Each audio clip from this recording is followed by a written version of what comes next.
Hello, everyone, and welcome back to the Between Realities VR podcast.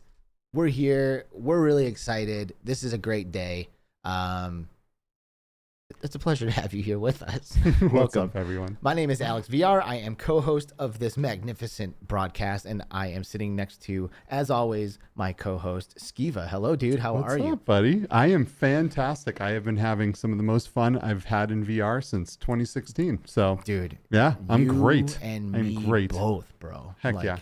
This, like every time we do an episode, we basically have a hard time, not talking about stuff like leading up to it, like I'll get here and we're setting up and like, oh, so anyway, this week, blah, blah, blah, blah, blah. And it's like, dude, this is great podcast shit. Like, don't be saying that, but today I think has been especially hard because very tough. This game has us so goddamn excited and we can't stop playing it. And I know that there's some people here in the chat who are joining us who are also addicted to After the Fall, which is, the kind of the primary topic today. We are going to be taking a deep dive into this brand new game, and our guest today will be contributing to that. But before we introduce our guest, I would like to say hello to you, everyone who has joined us here in chat for the live broadcast.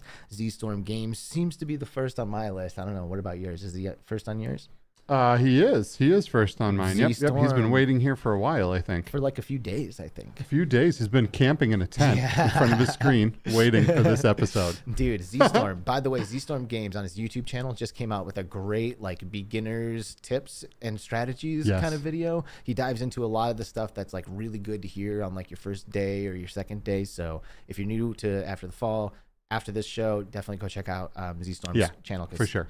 He's gonna fill you in on some shit. But I imagine we're going to get into some of that stuff today, too. Probably, yeah. Yeah, we can get into whatever we can, man. I'm just excited to talk about this game. Prob Aurora, hello. How's it going? Thanks for joining. Duty Does is here, bringing the hype. Thank you, Duty Does, for showing up. Ivan Gonzalez, let's go. That's what I'm talking about. Chroma Snare is here. What's up, Chroma? Yeah. Get to play a little with Chroma. Yeah, I saw that. Yeah. You ditched me for him, too. It's a big thing for you, Chroma. Mash Daddy Cool's here. What's up, man? Mash, I've been seeing him online all the time, too. Mash had one of my favorite streams on this game where he single-handedly, everyone was down and he took on the last boss by himself, and it was so epic, and I was cheering on, and it was just fantastic. Z did that for me a couple of times, so I just got frozen and he just ran around saving the fucking day. Obscure Nerd VR, what's up, Andy? What's up, Thanks Andy? Thanks for being here, dude. Dark Angel's here. Hey, what's up, Dark? Zero Cool Gaming. Yeah, what's up, man? 1028 Gaming. Actually, I don't know. Is the 1028 important, or should we just go Zero Cool? You let us know. Little Sniper's here. Are we gonna get a roadmap? I don't know. Maybe we're gonna ask. That's for damn sure. Paradise Decay is here, dude. PD. P Diddy, what's up, buddy? Thank you for being here. Doomsly 82. Hope you're feeling better, PD. Oh yeah, right, dude. Let us know because we love you. Virtual Steve is here. What's up, Steve? Fabster's here. Hey. The Arcanian is here. Hey. Oh my God! And Been playing with Arcanian too a lot. And Tribe Game Wolf, dude. I've been spending a lot of time with him between After the Fall and Neos. So dude. Those are the places to be. Awesome, dude. Yep. So we've been in After the Fall. That's all there is to say at this point, right? That's where we've been. This past week has been nothing but that. I've been and I don't see it slowing down anytime. I don't either. And we are so lucky today to have someone from the After the Fall team to join us to answer all of our burning questions about what I'm calling the biggest game in a long fucking time. I think you would agree with us. So. Since probably Half-Life. Yeah, for real. So I'm going with. Maybe Population 1. We're about to dive into this shit. So everybody, please welcome to Between Realities, TamTu from Vertigo Games. Hello, TamTu.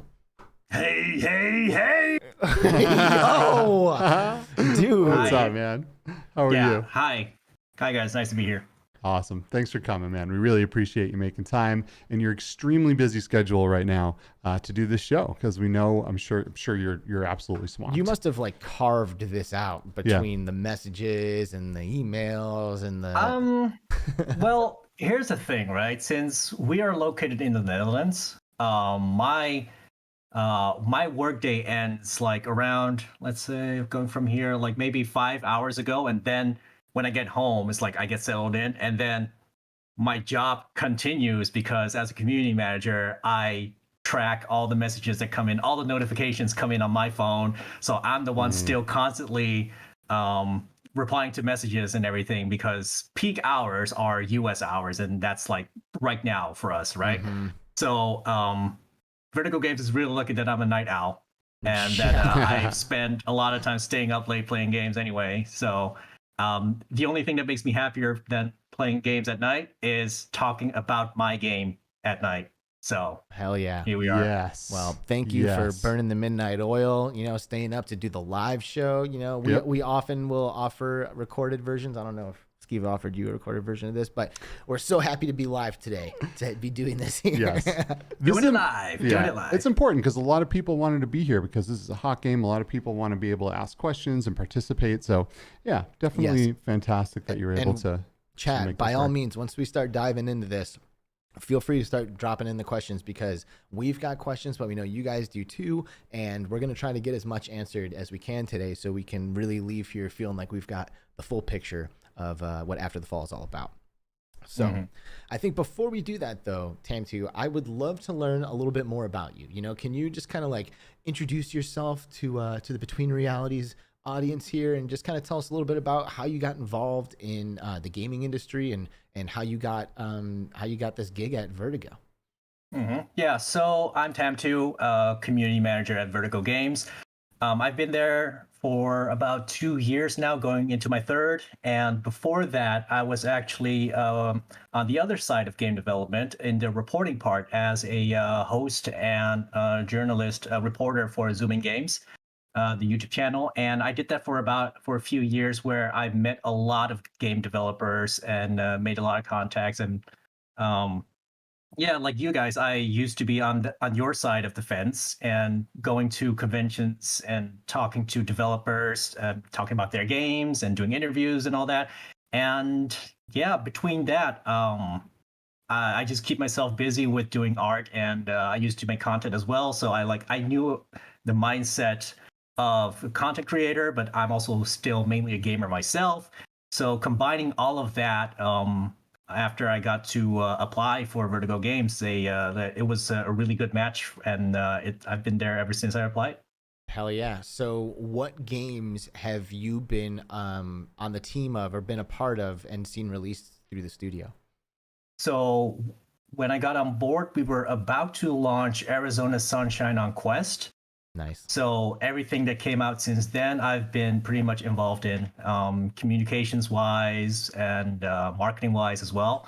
But with After the Fall, it's been a bit more involved, because while Vertigo was working on the Quest version of Arizona Sunshine, they were also still working on After Fall and getting it to shape up the way it is, right? So when I joined, it was like 2019. It was the year that they also showed off the E3 demo, right?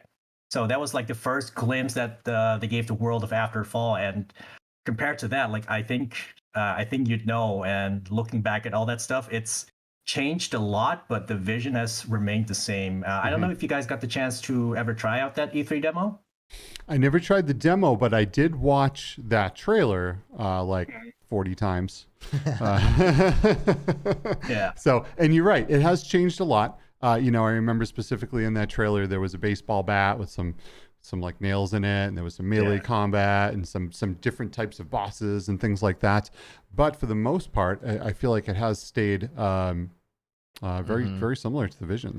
So before we kind of start diving into the game, I am curious, were you involved in VR before kind of jumping in with Vertigo? Like, have you tried VR before? Was it kind of like an introduction for you? Where were you at in the world of virtual reality? I had tried it on occasion. At Zooming Games, we had the occasional VR stream if we had some interesting content that would make for a good stream. We thought making our hosts go through dread halls, right, and doing stuff like that. It was all the early on VR stuff, like around 2015, 2016 kind of stuff. And before that, I dabbed into the occasional PlayStation VR experience if I got invited to it as press. But between that and before I started, mainly flat gaming, a lot of online games, multiplayer games that just for the social interaction, and seeing how Afterfall has become, seeing what it has become now, the whole social experience. I think that's part of the reason why I'm actually made it in with Vertigo Games, because I brought this knowledge that like they were very deep into developing for VR, but like dealing with like a live service, like community kind of thing. It's like not a lot of people, like some of them played those kind of games, but I lived those games, man. I clocked so many hours in like Final Fantasy 14 and Destiny, Division, things like that. So yeah, I think a lot of the knowledge that I had in there really helped help the team as well. So that's what I meant with being a bit more involved with Afterfall than the other titles that we did at Vertigo. Yeah. Of course, like I still do my job for the other games, of course, right? I love every single title that we've published so far between Arizona and now. And yeah, it really converted me into like, VR as a platform. And like it's to an extent, like I feel like flat games are kind of getting stale in how they can innovate, and VR is like really like that new frontier, right? And that's really what I saw that, and that really made me believe it. And I just want to make cool things in VR and bring familiar experiences to VR as well, right? That's something that VR really needs to show that it is capable of bringing those kinds of experiences into VR as well. Yeah, and I think it definitely helps. I think the audience is ready for it. I think you're right. Yeah, it does help to bridge the gap. I often hear people say stuff like, "Oh, why is everyone so concerned about recreating things that are already existing in VR? You can do anything. Like, why are we just like doing stuff that we can kind of already do?" And I think to your point, it helps us to understand the potential of the technology when we can kind of put it into like a framework that we're able to understand. Like, we can't just blow the fucking walls and roof off of all of this immediately, and like have people, start embodying weird things that aren't human. You know what I mean? Like, I do think that there's an entry point. And also to your point, the social aspect of a lot of this stuff is what I think keeps so many people coming back on a regular basis. I think that's probably the number one part of After the Fall that gets me most excited. I think that that's what has made Arizona Sunshine such a success over the years as well, is the ability to jump in there with friends and do a co-op campaign, or jump in with 4 people and do the horde mode. Yeah, and after and Arizona Sunshine came out a long time ago now, and it's funny, I feel like it was 2016 or 2017, right? That Arizona Sunshine came out. And what was great about this game for me is I live in Arizona, right? So it was like going outside, and it's infested with zombies. So it was like extra immersive for me, right? And it was at the very beginning of virtual reality. It was one of those games that I was hopping in for the first time, and seeing what this technology can do. And this game really blew me away. I've always had nice PCs. I've been able to crank up the graphics on this stuff and really enjoy the environments, and this game still holds up today, which is wild for a game that came out that long ago. I mean, it's so good, right? I mean, a lot of people love running around in Arizona Sunshine still to this day. Yeah. So I think that, really focusing on that social aspect is a brilliant move. It's one of the things that I've loved about these titles from Vertigo. It's what makes Resolution Games one of my favorite developers, is because they are constantly thinking about new ways to like bring people into those experiences together and make them social and make them fun and make them light. And I think I'm ready to talk about After the Fall, because this game has literally I'm putting my headset on more now because of this game than I have in a long time. Like, this to me, and it's crazy because I have actually heard some mixed reviews. Like, people who I admire and respect the opinions of don't really feel the same way as I do. And for me, this is fucking AAA. Like, this is like Beat Saber, Half-Life Alyx, Firewall 0 Hour on PSVR, which I put like 500 hours into, and now After the Fall. Like, this is like my upper echelon shit. I am so stoked about this game. I'm so hooked on it. I love it so much. And some of the critiques I've seen, I personally find a little unfair.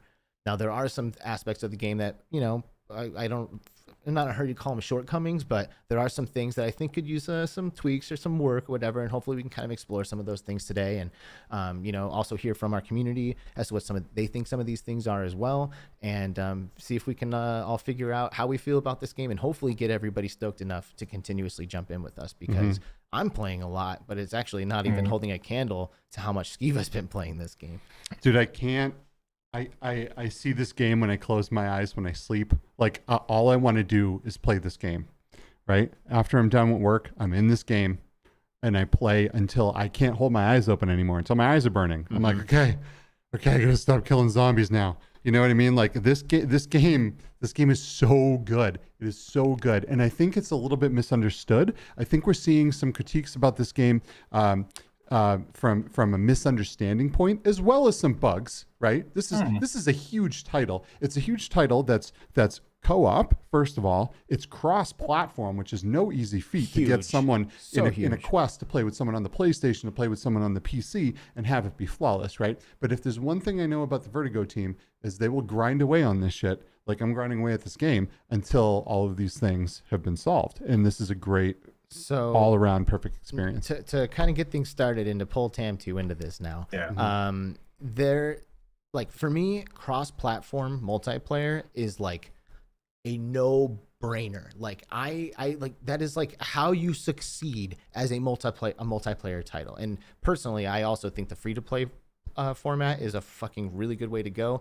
I don't think you guys should be free to play, but I just personally think that free to play and cross-platform is a recipe for success, assuming that your game is good. So, how much of a priority was the cross-platform multiplayer for the team while you guys were developing this title, and was it a huge pain in the ass to pull off? Yes and yes. It was absolutely important to us that we got the cross-play right from the get-go, right? Anything else was secondary. I swear. It was so important for the team to really understand the three platforms and make it work the way it does. And from there, that's where you start building off of, right? So originally, like when After Fall was announced in 2019, the Quest wasn't even on anyone's radar except for the people at Oculus, right? So originally, I do believe that they wanted to make it was going to be like a PC VR first title, and then with PlayStation VR as well. That's when the gears started to grind. It's like, hey, how about we actually try to make it crossplay this time? Because we see it with Arizona Sunshine, people really enjoy playing it in co-op, and then Quest came along. It's like, do we really want to take a challenge? Can we do it? Should we do it? And our creative director Richard, he is really fast with making decisions, and he doesn't look back once he makes a decision. He goes straight in, no regrets, and this is where we're at now. We're well aware. We acknowledge that the game launched with some bugs, and it's not completely flawless. But at the end of the day, right? It's like, okay, this is just my personal opinion and something that I would ask any player without the whole marketing bullshit around it. At the end of the day, did it work and did you have fun? That's why I think all the time that I do not get to press reply on, because there are rules for me on how to engage with the players, of course. But like here, I do feel like you said, just be yourself, and this is how I am. It's like, but did you enjoy the game? Because I did, right? And that's obviously what matters. And the core, and the reason why I go into that is because the core for After Fall, it works, and everything else that we need to fix right now does not affect that core. So our biggest ambition, you can say that it's pretty much that we achieved that, and now it's like, of course, if we had put it in the oven for a little bit longer, then we could have smoothed out a lot of things to make it to flesh it out even better. But there were a lot of reasons that I can't talk about that why we released the game like this, but we felt the game experience was complete enough, and the game worked, and people played it. We did the previews, and we were confident about that. We did extensive QAing beforehand, and everyone always said that they had a great time playing the game, and that was really the big motivator for us to really like, it's time.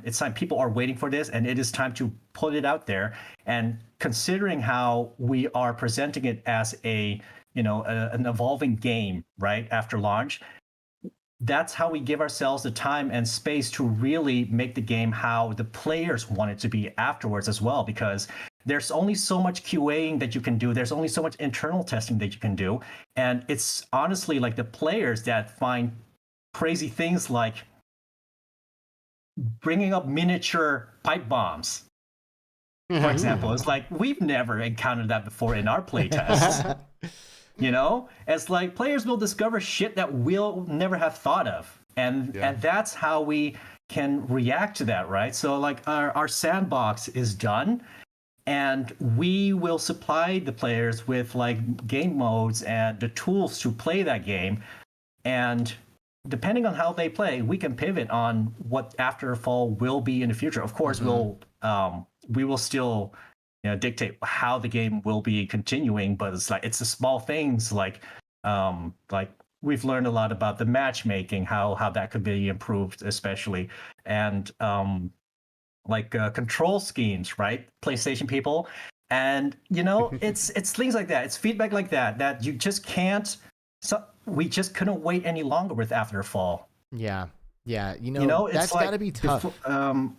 It's before launch, right? The PlayStation version, the Quest version, the PC version, they all worked, and it worked. They did what they needed to do: crossplay, seamless crossplay, and that all worked. And that's why we were so confident about it. And that's the hard part, that is the hard part. Like, I think, what I'm gathering here is like the hard part, the real heavy lifting is done. And guess what? It is legit. Yeah. So at this point, like everything else, like the little things, like this, that can all be smoothed out. It's funny because like, as you were talking about this, I was actually thinking about hardware, and I was thinking about how the Quest is evolving, right? And it's like, they're constantly improving that hardware, always. Like every day the hardware gets improved, and at some point they have to like draw a line and be like, okay, we're gonna like release this because it works. People want things, and we can get it into their hands, so like the little things that like, oh, the occlusion or the this or that, like we can hammer that out on another day. Let's get this shit into people's hands and allow them to start enjoying it, to your point, having fun, like getting something new to do with your friends, so I mean, to me that all makes perfect sense, but not everyone always sees it from that perspective, which is a little unfortunate, I think. It's definitely that I don't want to upsell a broken product or anything, because we all knew that the game worked, especially from all the previews that we did and the feedback we got from that. And we took all that feedback and we put it aside to what needed to be fixed, what has priority, and overall the consensus was these are things that we can smooth over time. Some things faster, some things need a bit more time, but the core of the game is there. And we had we waited any longer, then imagine what the bad news would be if we said, hey guys, it's not coming to PSVR anymore. It's going to come exclusively on the PlayStation 5 with the next-gen headset or something. Right. That is a huge fuck you to the existing PSVR player base, right? A player base that had been waiting for this game for a very long time, and not everyone has access to the new hardware yet, right? So it was also... I would say a very awkward position for Vertigo Games to be in. It's like you're about to release a game in a very awkward moment in hardware. That shift from going what's older into something new and exciting. It's like when it happens, it'll happen, and but we also had to bring out this game, right? We looked at the team as like, they needed that boost to see that people, what they were making, that people were actually going to enjoy it. Like all the previews that I got and that was before all the playtests went live. The moment I shared every day, every time I finished a play session with media and other preview people, and I shared it with them, they're like, you could see the morale boost. It's like that we were so close to the finish line, and give them that little information is like, people like the game. Yeah. You got this. And that's really what pushed them over the finish line there. So what happened with PlayStation, right? Because, like you mentioned, there was like basically the big thing was this control schemes situation. So can you speak to that a little bit? Like, how did this happen? How did it go out with these apparently broken control schemes? I didn't try that. And when you say go out, remember this is still pre-launch, and it was fixed. Yes. Okay. At launch, right? So, wait. So the thing that people were complaining about is that no was longer pre-launch. a thing. Is that the situation? Yeah. So to clarify on that, we were ready to push a build that supported the crossplay and had some optimization for the performance ready. That was supposed to get pushed with the early access period for PlayStation, right? With Steam, we managed to lock in a we don't do global rollouts on Steam and Oculus, right? We lock in a time, like usually 10 a.m. West Coast time, and that's when it unlocks for everyone all over the world. But PlayStation has like this global midnight rollout, and there was the issue that they rolled out with the wrong build that didn't support crossplay. And crossplay is honestly half of the experience in After a Fall. So when you're stuck in a lobby where you can only play with other PlayStation people who aren't used to the control scheme that we provided, and we are aware that it's not the standard. And we did a lot of internal testing as well. It's like to see what works. We did have a control scheme originally that would match more with like Saints and Sinners and all the other PSVR games that have come out. And the thing is that there are certain actions in the game in After Fall that you do that we were just missing buttons for, and we were forced to come up with a new scheme that worked for After the Fall. And I know it's not conventional, but I do believe that some people, once they got over the more awkward controls of it, and once they got used to it, it was playable. If this really was an issue before, then we would have heard this from the QA at PlayStation and any other teams that did the external QA. So if it wasn't reported, then we'll assume that, okay, it works as intended.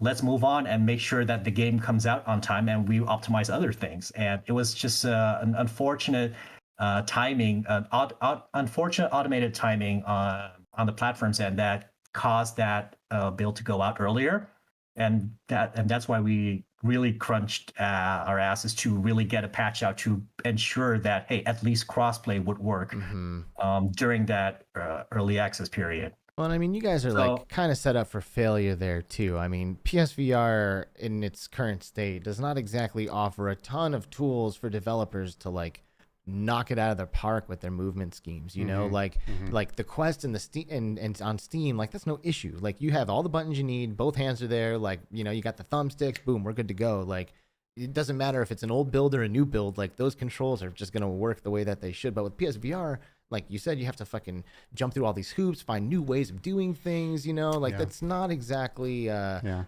great platform to be doing these kinds of things on anyway. The controllers suck for all intents and purposes. We spent a lot of time optimizing for PlayStation as well to make sure that it could look as good as it could be with while retaining the parity across all platforms. And we did a lot of testing on PlayStation. The team has held the controllers, the PlayStation controls in their hands more than all the others, because Quest is essentially the same as PC, and only on PC you'll have to deal with other control schemes like the Index, the Vive ones, and things like that. And there's only so much time that you can spend on each to make sure that hey, this works, and we need to move on. Right. It's contrary to popular belief, the team is mid-sized, but it's not like, I don't know, like it's not a huge studio per se where we have like separate teams working on separate versions of the platform. Mm-hmm. It is, some people have double duties in the development as well.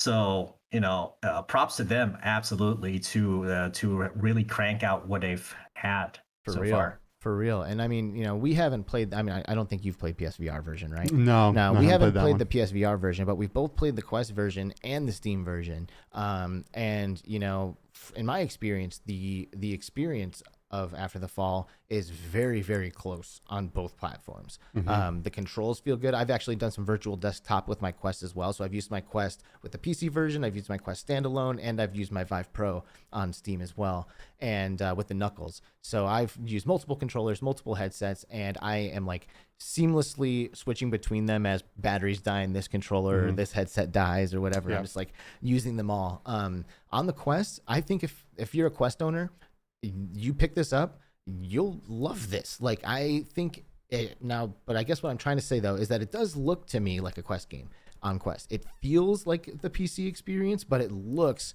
like a Quest game, even though those bodies are on the ground, even though the blood splattering all over. The PC version is fucking gorgeous. It's so nice, gorgeous, man. Like it is like Half-Life Alyx level graphics in there for me. It is absolutely so beautiful, and I was very impressed with the Quest version as well. I mean, I mean, the major difference that I saw was you don't have a flashlight in the Quest, right? And I feel like effects like that are a lot harder to pull off on a mobile processor like that. That's the thing. It's not hard to pull off the effects, but you have to keep in mind the performance, right? It's flashlights are dynamic lights, and once you start throwing 8 of them, because there are 8 pistols, everyone's dual wielding pistols or something, then you're all of a sudden you have like 8 dynamic lights. It's gonna tank the performance. So that was a conscious decision to sacrifice, actually, because it was a real big issue on the performance.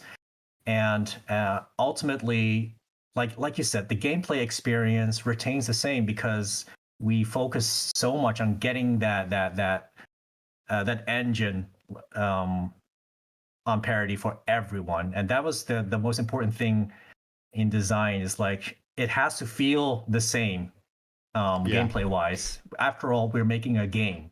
And not just like a VR experience. And I understand that, you play VR for the immersion, but to me personally, I feel like there are 3 things that you need to consider. Is like, are you going to make an immersive experience? Are you going to make a game? Or are you going to try and do both, right? If you try to make a VR, an immersive game, then gameplay can't get in the way of that, and vice versa. If you want to make a good game, you can't let immersion get in the way with that. And only a few titles can balance, can walk that line real well. It's you have to compromise in some things if you want to make a good VR game that does both immersion and gameplay well with the hardware that you use. Right? Yes. If you make it just for Quest, then there are many ways to optimize that system and to make sure that it looks perfectly on that system. Same goes for PC. Same goes for PlayStation VR. Ultimately, we took the idiot decision to make it cross-platform and try to make it work there. And of course, we made more compromises than most developers might do when it comes to optimization. To ensure that the gameplay retains the same for everyone.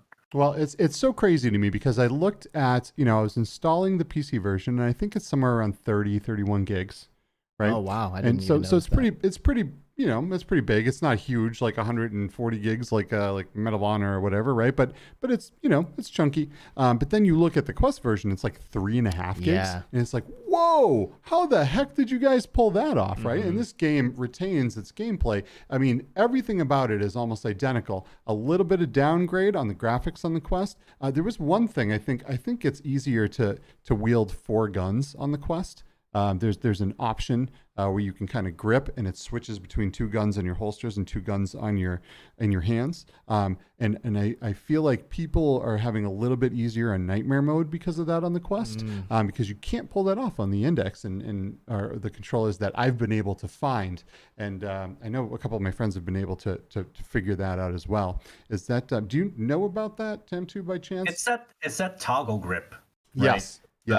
I want to dive into believe... toggle grip for a minute too when we have it. I mean, I guess now is as good a time as any. Go ahead. Yeah, I do believe that the toggle grip was in the Index version. During the playtest, it was on the Index knuckles, and there were a lot of.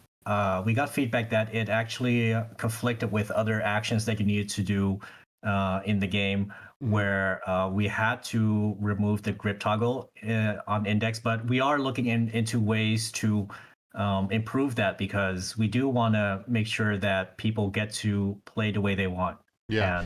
And that's the toggle grip. I know it's not the standard. I know a lot of people were confused about manual reloading, and because we have that quick swap feature through the toggle grips.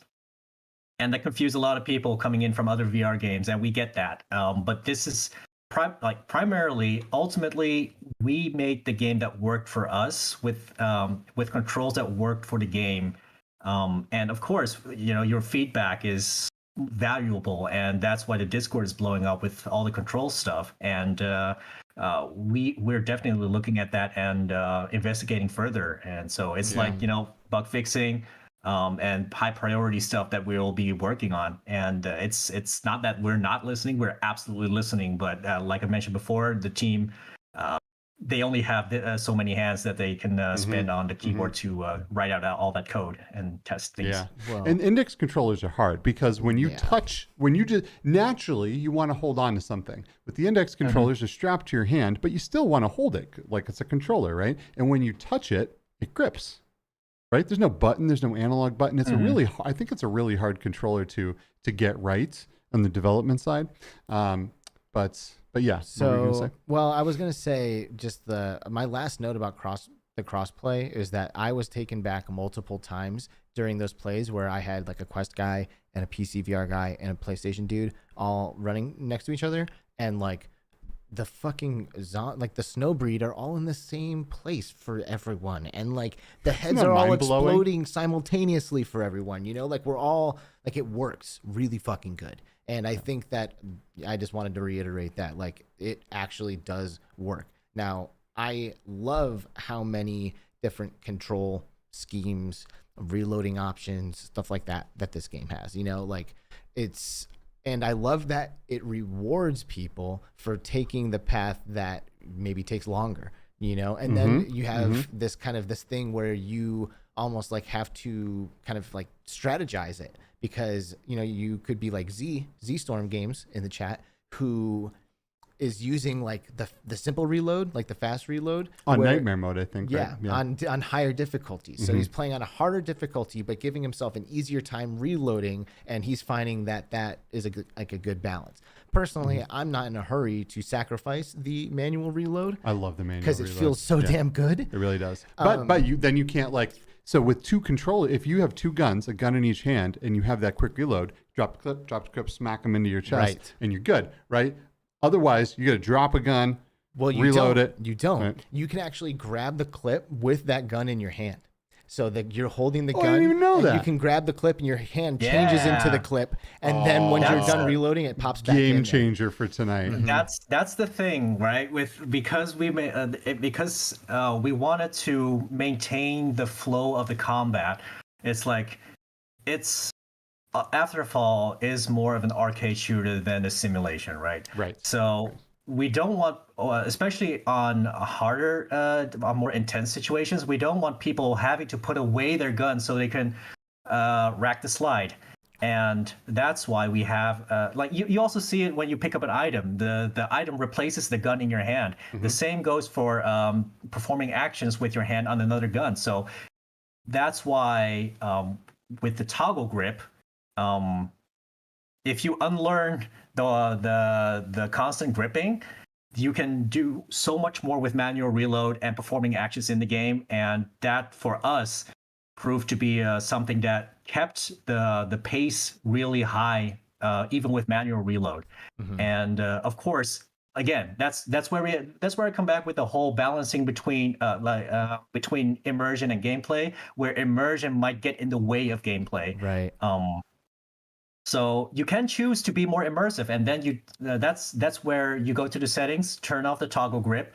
So you, for immersion, put away the gun in order to rack the slide on the other hand. That's up to you. You can play however you play. That's one of our communication pillars. Like, discover your own combat style. There's no good or bad way. Play whatever works for you and whatever makes you enjoy the game more.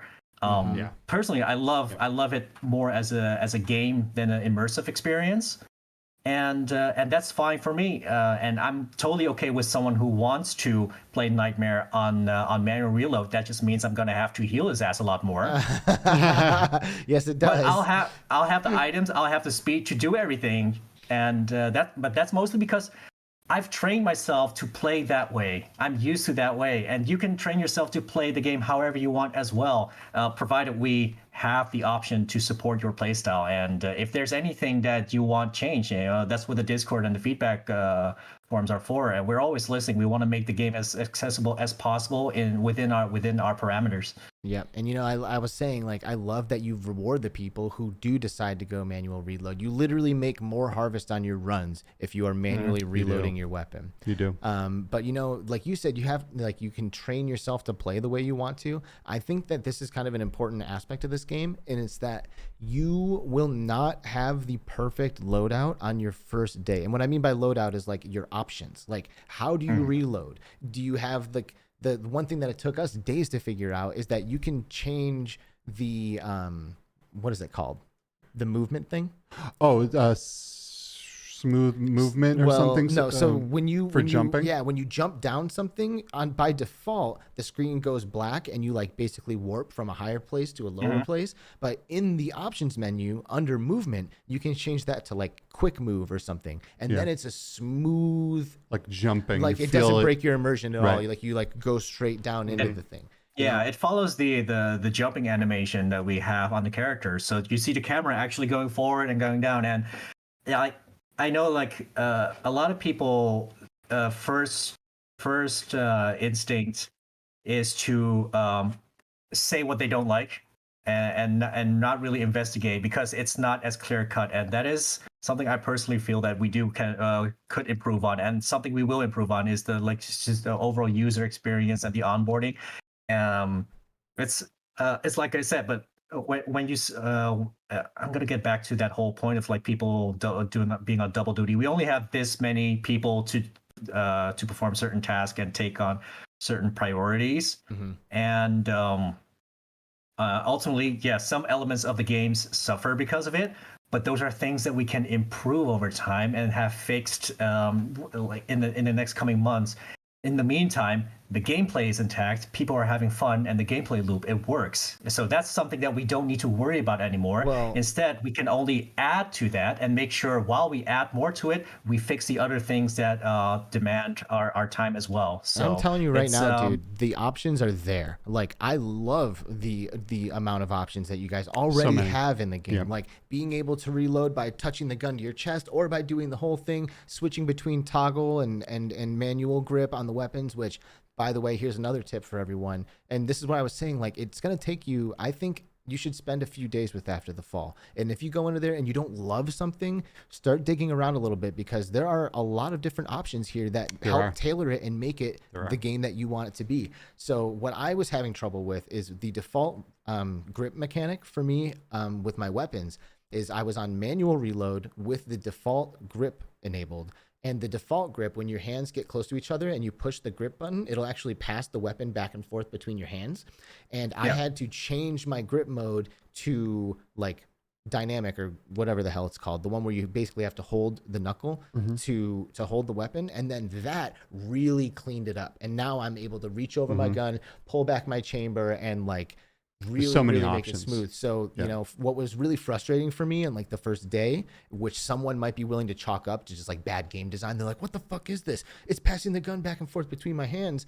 Those people could actually get it to work the way they want if they're willing to dive into the menu, tinker around a little bit, and discover the you know, the options in There's there. an insane amount of options, more options in this than I've seen in most games, where you can play this game in your style, like you were saying, TamTu. So you can really go in there and change things up and make it feel good for you, right? But also don't be afraid to play with some of these other options, like the manual reload, because the game rewards you. Totally. For doing I love that. It was a struggle to actually get the time to explain that previously, right? Because launch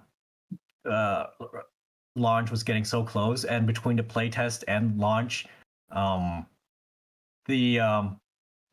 because like we didn't want to give too much away about the game.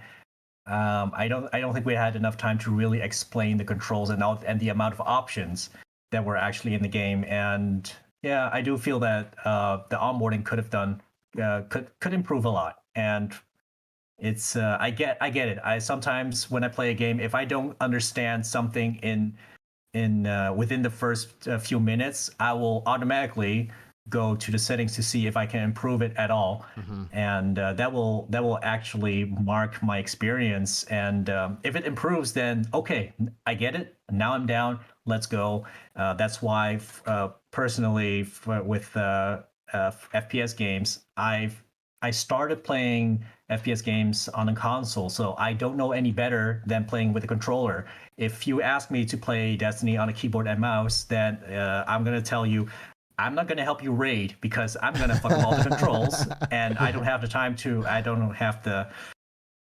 to get familiar with it, because the time I spent on learning that, I could be grinding out missions and things like that with a control scheme I'm already familiar with.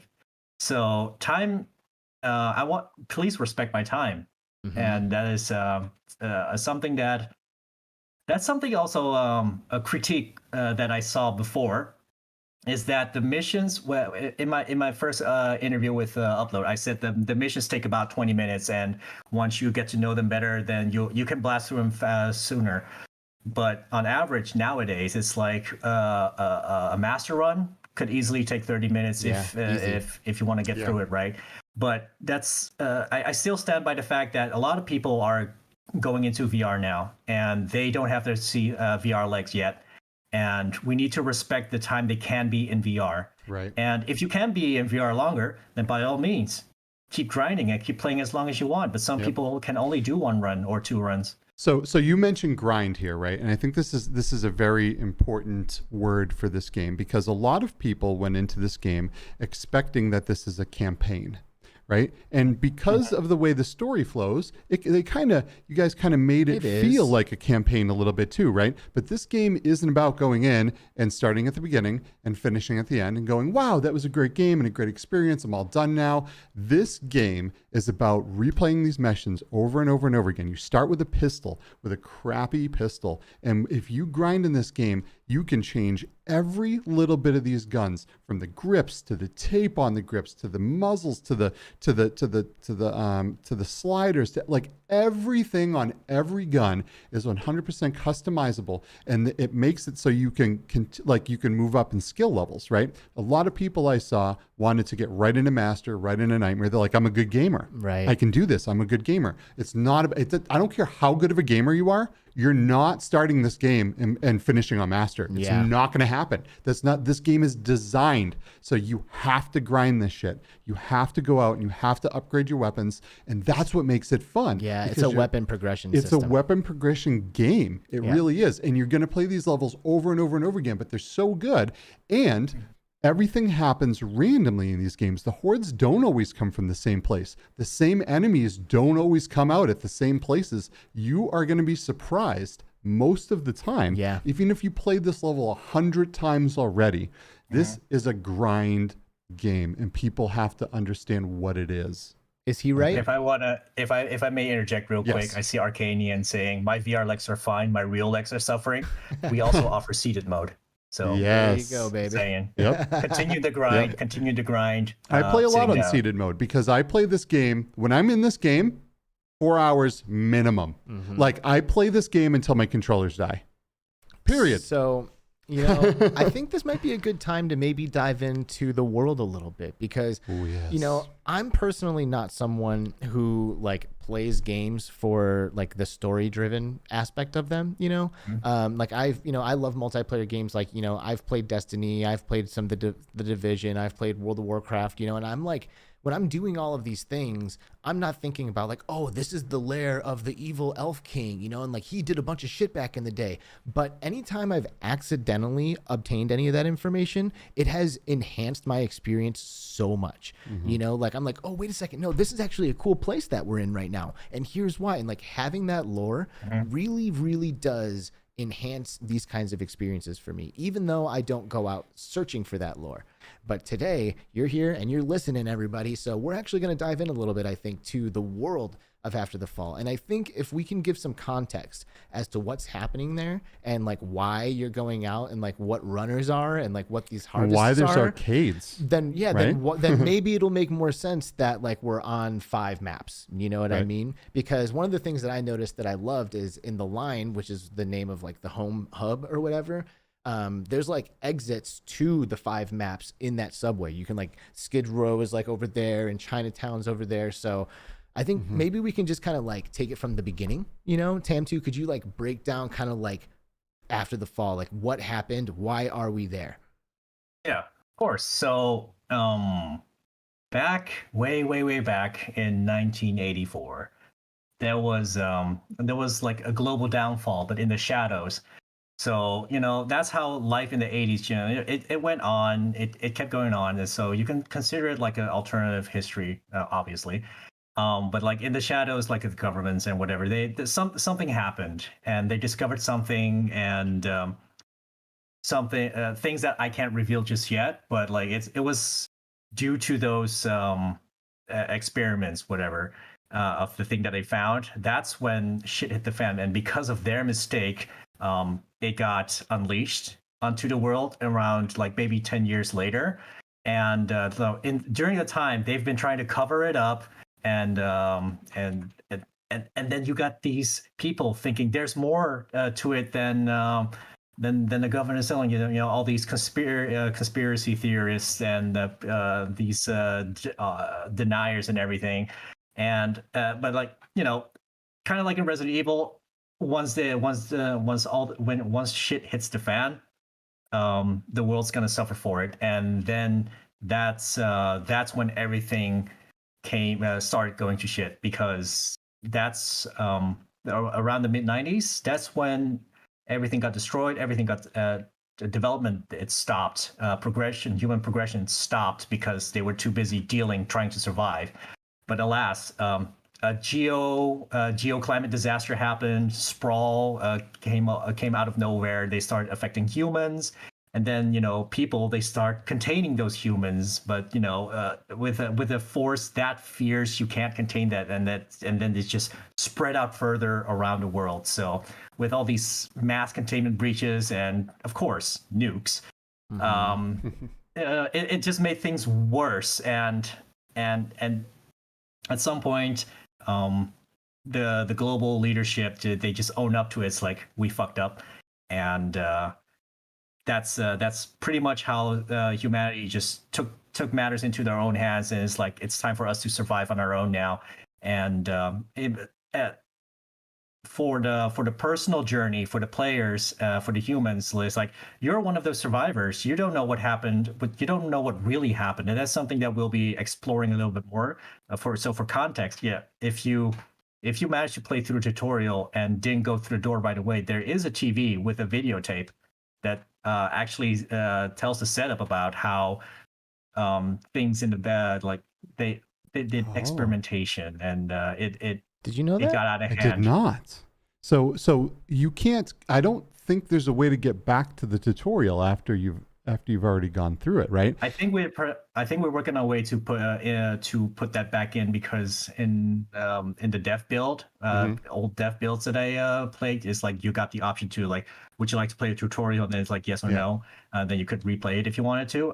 And I do believe it's also something that's affecting the achievement that you can get out of it. And some people load it into games, skipping it completely. So that's something we're working on. But you will be able to go back and explore that and find that videotape. And that's something that that's a tool that we want to use in the future as well, to really, drop more lore bits that way. Yeah, it feels like there's like a lot of little kind of like hints around and like little nuggets. And if you can kind of open your eyes, you'll kind of start to see Zia again, has really been diving into this. And he like, if he sees like a pill bottle, he'll like pick it up and read every fucking word on that. He's called every phone number in the game, been to every website. Yeah, you guys should attach something to those phone numbers for Z, because he wants to call those phone numbers. And he doesn't want to. He is calling the phone number. So it'd be cool to have something on the other side. But there's definitely stuff. I feel like Z-Storm is on to most of what's happening in this lore, from better than anyone that doesn't work there, right? Yeah, pretty much. He's been asking me a lot of tidbits and everything. It's like, you gotta wait for it, man. You gotta wait for it. So, but what I can tell you is that with how the world continued to progress, it's like, first, they had to deal with, the infected, and then on top of that, the whole climate changing, and then dealing with how that affected the infected. Okay, and the survivors having to deal with that. So, 20 years after it started, we are now in the place where we are now. Humanity has found the status quo where they are able to survive and fight back. And they're not afraid of the snowbreed anymore. And because they have developed the tools, they have developed the resources, they discovered what they needed to do to survive, which is grinding out the harvest, right? Killing the snowbreed for the substance that's in their body that we as the players also need to survive, to stay warm in the cold. So it's that death loop between us and the snowbreed that we need to maintain. And with 8 billion people in the world, there's going to be a lot of snowbreed, right? Well, the players are the lucky ones that managed to stay human and build civilization to what it is now. And as we've said before, the start of Afterfall is only the beginning of your journey as we expand LA more and discover more about that world and give you a glimpse of what the future might bring. Lore-wise, it's exactly what the campaign is. You play through the campaign as like a scavenger who's been mostly to themselves. They've been killing snowbreed and selling the harvest to or selling resources to other hubs to get harvest to in order to get the things they needed to survive, right? But then, as most of you guys know, if you go out there alone, you're eventually gonna get frozen, and you're gonna die, and then you're gonna turn into a snowbreed. Now, lucky for you, Frank comes in and rescues you and takes you to the line where you learn that there's actually a group of civilians that set this up, and they learned you need to farm snowbreed. We need what's in there to in order to create the boosters that we need to stay alive, and that you need to go in together, because if you go out there alone, you're eventually you're screwed. Yep. So what they then did is then take control of the situation by creating these containment sites where they could funnel the snowbreed into and farm the snowbreed at their own terms, instead of going around maybe hoping that there might be a large concentration of snowbreed. No, make containment sites, funnel them into that, go in, clean up, and go back and wait for the whole thing to clean up, to fill up again. And that's the harvesting loop that we have. Fuck yeah. And that's what we gamified. So there you go. That's why you keep going there. That's why there's more ammunition there for the characters to pick up, so you can harvest more snowbreed. Humanity can go on, live another day. And I got to say this. So you mentioned it for a second that this is Los Angeles, right? This is Los Angeles that was frozen over. It all started in 1984. And when you walk around, and it explains why arcade machines, right? Because if you walk around now, you don't see any arcade machines kicking around, right? So yeah, I mean, the 80s arcades were huge, and they were able to take these arcades and repurpose them into these machines that are able to, like, you know, modify weapons and spit out different survival things. There's also floppy disks, and I'm wondering how many people that are playing this that are younger even know what a floppy disk is, right? You have these. It's a safe icon. Yeah. Oh, yeah. right. Exactly. A save icon. Yeah. That is what that is. Yeah. Yeah.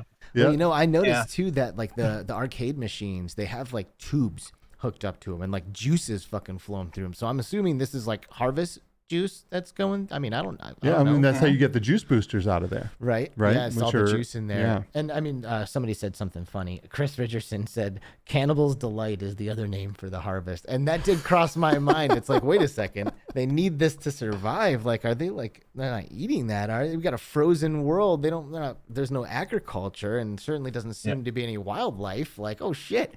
Yeah. Are people eating snowbreed, TamTu? No, they're not. So what is actually the case, right, is that the substance that is in the bodies of the snowbreed, it contains a chemical compound that acts as a unrefined resource that the line uses to create power to power machines that they can use to keep the lights on, but also develop weapons, but also greenhouses, for example. Beautiful. Right? And that so essentially, most likely, everyone in After Fall is vegetarian because there's no wildlife. Right. There's unless they're cannibals, and it's like, instead of unfreezing a human, it's like, damn, just take it back. A piece of ass. Yeah. Thaw that out, have a barbecue. Just pull that pipe bomb off of it, take the juice booster, and then have a barbecue. Sounds delish.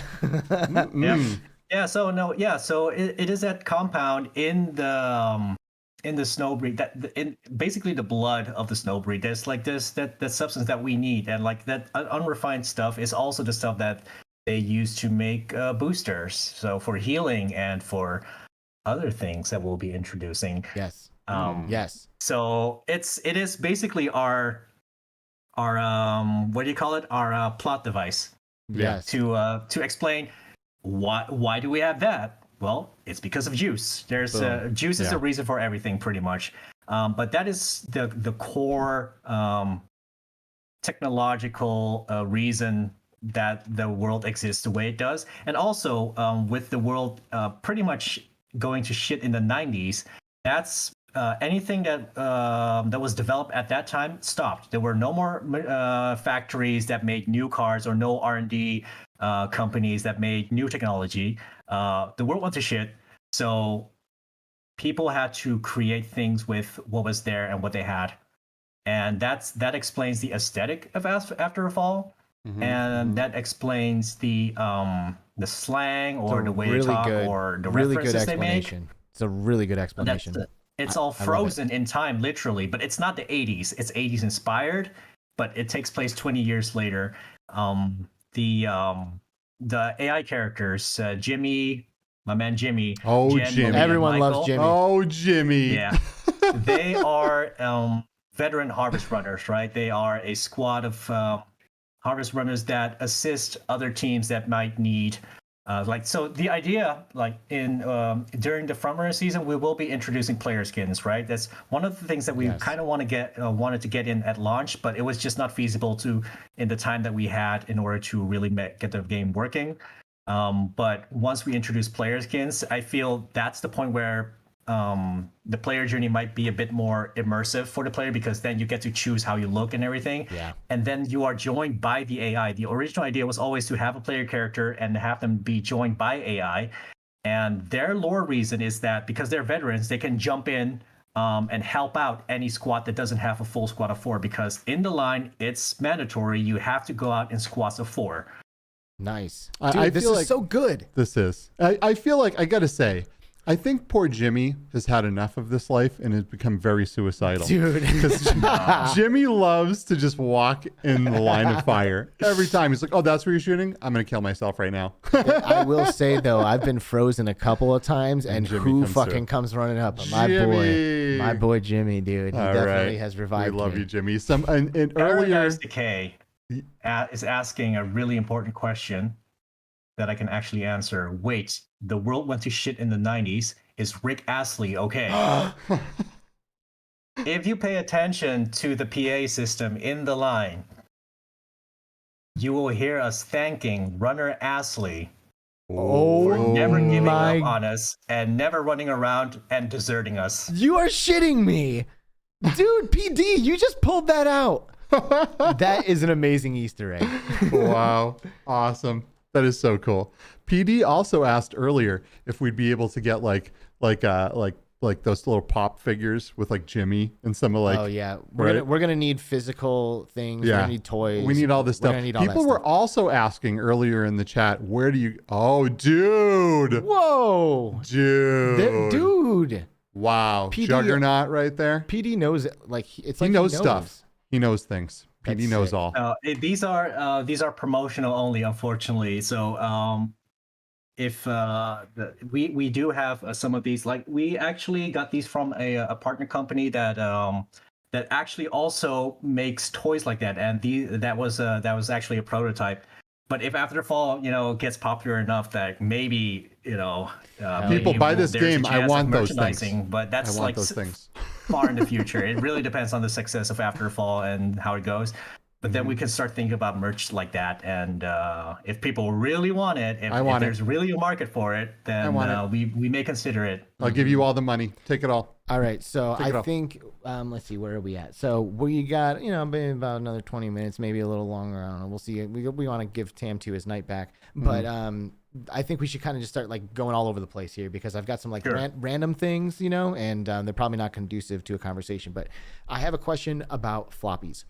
So we have been wondering, when we reach a safe house and we don't have a floppy with us, did we miss it? Like, is there a guaranteed floppy before a safe house, or is it possible that it doesn't spawn because we feel like we checked every room but we don't have one and we don't know if we're guaranteed it or not? I think it's possible that it might not have spawned. You always get a guaranteed floppy at the end of the run. Yes. Anything else you find is bonus. I'd have to check with the team if there are any specific drop rates like that. Because when you look at a game like Diablo or Destiny, it's like loot items like that you get encrypt. They have a chance of dropping with enemies, right?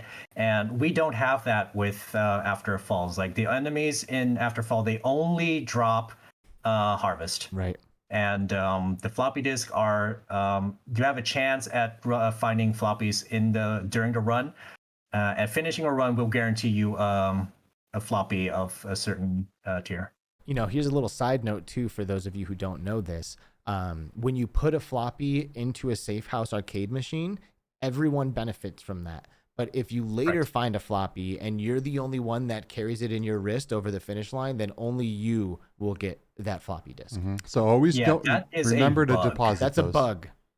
Yeah, I do believe that's not supposed to work that way. It's like everyone, because we promote teamwork in After a Fall, we want everyone to that farms together should get the same equal amount of rewards, even if it's a duplicate at the end. Everyone should be entitled to the same amount of reward because they all put in the work into it, except for the AFKers that stay in the beginning. Right? What the fuck? AFKers? Don't even say that that's a thing. Oh, man. Is that a thing? A question. Lobbies, apparently. A question that lobbies, yeah. So speaking of lobbies, a question that I have. So for me personally, one of the best ways we could improve this game would be to connect the voice chat once you're in a party, whether you're in the same lobby or not. Huge. Because what I find is I'm always going to Discord to communicate with my team to see, hey, are you going to start the game? What skill level are we playing on? What are we blah, blah, blah? What are we running for loadouts? You know what I mean? Like, I feel like it is mission critical. That is also a bug because I clearly remember it working for us during the preview sessions. And I assume that was the case as well for the live version. So I think that bugged out somehow because it is supposed to work. So it is, it's Murphy's Law. If it can go wrong, it will go wrong. Combined with the whole issue of the save state getting messed up if you're in the armory. Players not being able to communicate that they're ready or not, that just makes everything 1,000 times worse, right? But thankfully, we will have a patch coming out in the next few days for that, hopefully. That's really good to address that. Awesome. But at the very least, the progression wipe, because we understand that can't happen. Very frustrating. So you are saying that even if my teammate is in a different lobby and he's not in the same 32-player lobby as me, I will be able to hear him or her talking over voice chat once we connect into a party. That should be working. That's the way it should work. I'd have to verify with the team, but it doesn't. I'm pretty sure we'll verify with you right now. It doesn't. Yes. So we're looking forward to that being fixed. Yes, awesome. Well, that's fantastic news. Because that right there is my biggest gripe about the game. Yeah.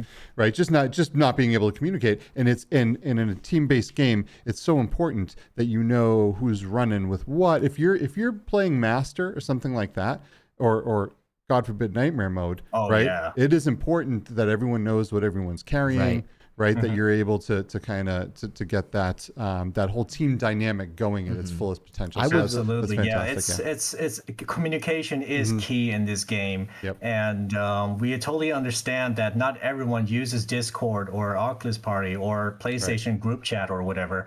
Not everyone. That's something I experienced over the years of playing Final Fantasy 11, Final Fantasy 14, Destiny, and everything. I've used Ventrilo, I've used Mumble, I've used Discord, I've used Skype. Skype's the worst. TeamSpeak, anybody? It's and any in-game solution that any game offers for that is a godsend. And I do understand that for some games it's not feasible. But we do have that system in place, and I'm proud that we have that system in place because communication is so key. And I'm really annoyed that it's not working as it should be, and I do know that the team is working on fixing that.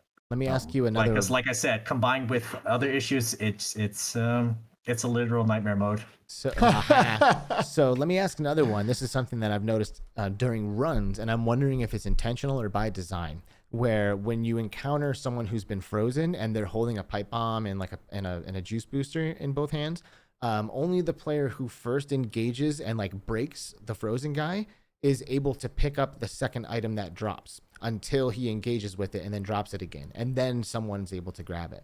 But if I just pull the pipe bomb off of his hand and the juice booster drops, no one else on my team can pick that up until I engage with it first and then drop it again. And I'm wondering if that's by design. So that way, I got to it first. So therefore I get to grab the things that dropped, or if everyone should be able to get it regardless of who breaks it. It's definitely not by design, but something that we probably going to streamline further, because in really older builds, like testing builds, anyone was able to pick up the item. So somewhere along the line in the code, something probably got mixed up somewhere with where it gets to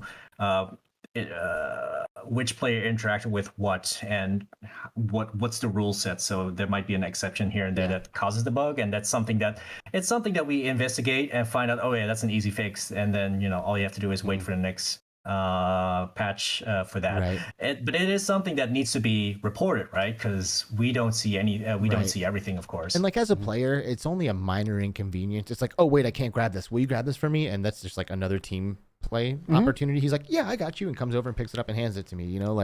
It's not the worst thing in the world, but I was curious because I encountered that multiple times. We talked about that in game. We're like, well, do you think maybe it's because of this and maybe it's because of that? And so it's just interesting to find out if these are bugs or intentional design, right? Because they could be either. So what about getting caught on stuff and having the screen black out? That's something that I noticed has happened a lot. Yes. That one is an interesting one. I have a backstory for that one. Thank you, Tribe Grey Wolf, by the way, for that. In Arizona Sunshine, people were cheating by hiding by moving themselves into geometry, abusing the nav mesh so zombies couldn't melee them. Ooh. That's why some people in the Arizona Sunshine leaderboards have 3 billion score points because all they do is sit in a box, hide in a box, stick out their arm, and just shoot at the zombies with no zombies never being able to hit them. It's like there are better ways to spend your time, your game time. That's not how I would do it, but that's something that was taken over from Arizona Sunshine as an anti-cheat thing because once we introduced that anti-cheat feature where people were hiding in geometry and the screen would black out, then it would mean that they would have to move out of geometry in order to continue playing. And that is something that we took over and put into After Fall as well. It's mostly for PvP in that sense. And I do believe also a little bit for the harvest runs because you don't want people hiding inside crates to clear out a nightmare wave. And I do believe the team is working on updating the shader to really direct you towards where you need to go.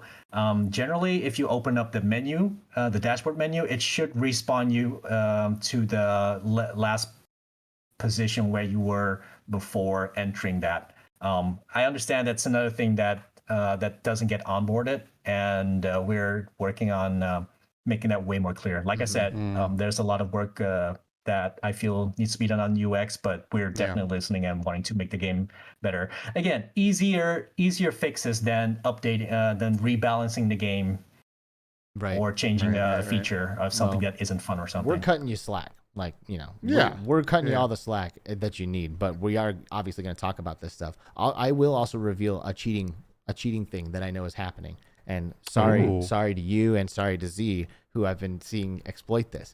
But on yes, you do. On and it's actually pretty minor, but on Skid Row, after the first couple of waves, when you approach the arcade and the sprawl is shootable, if you walk up to the sprawl, there's a wall on the outside of the arcade there to the left of the doorway of the sprawl where you can basically like stick your arm through the wall and get the snow breed on the other side of it to trigger, and then they'll all run behind the sprawl and you can blast them on the other side of the sprawl. So your arm doesn't go through, but shooting at that wall, to me, I didn't consider it cheating. I thought that was just like they hear it and they're like, oh, let's attack. Do you know what I mean?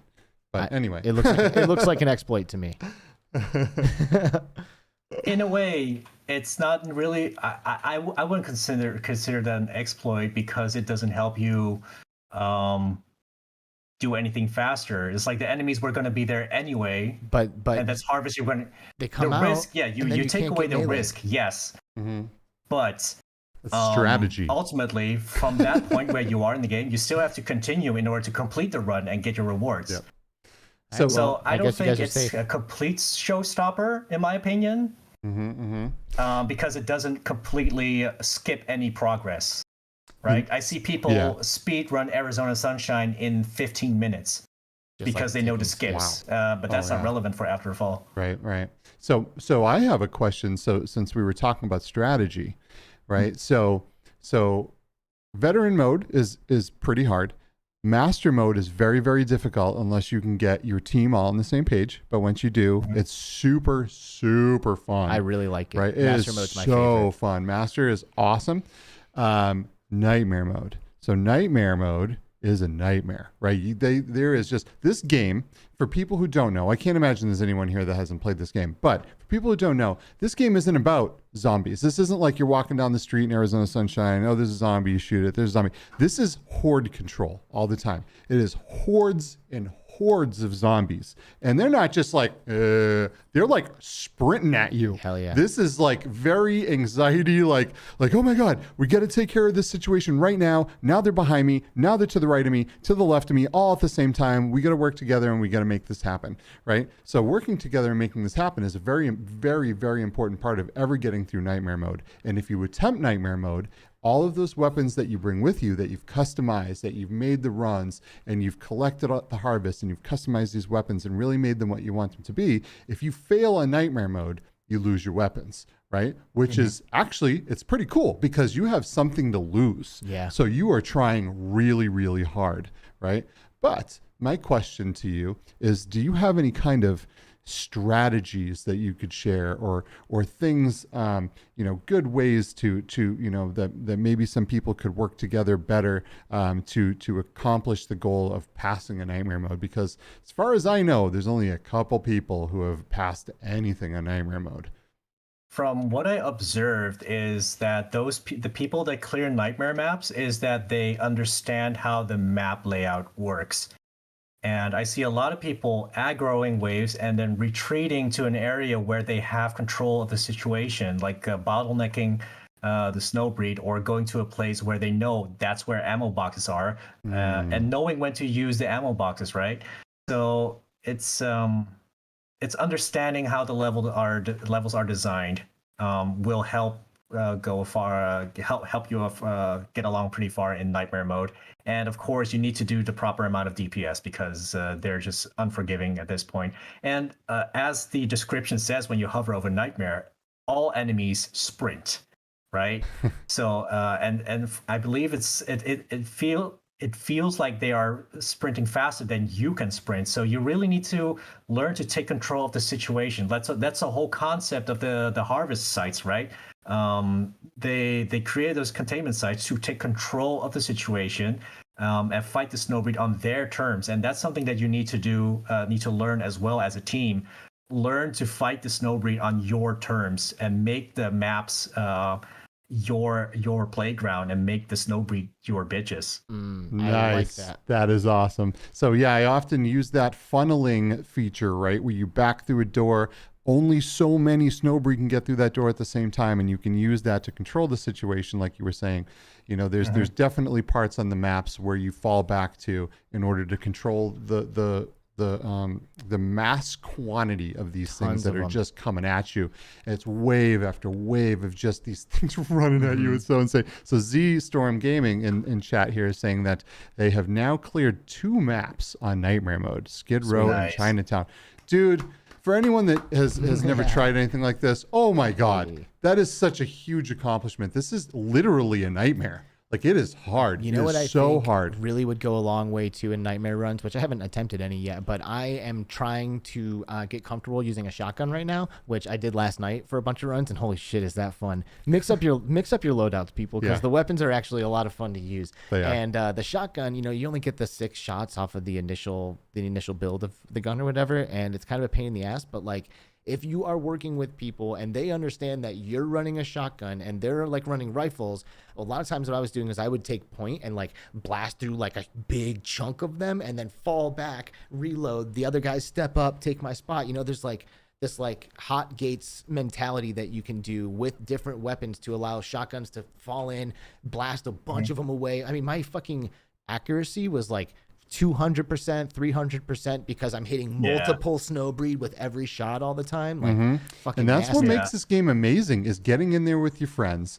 and learning how each other play and working as a team, right? Like Alex was saying, he goes up there up front and he blasts some zombies, falls back to reload. The teammates start to take out what's coming. He can move back up. It's all about working with the people that you're playing with. So it can be tough to do some of the higher up skill levels with random people, because you really should get to learn on each other. You do. You have to lean in each other. You'll never get through a nightmare mode with random people. I don't think, unless you just happen to win the lottery. Or have great and you just, fucking guns. Right.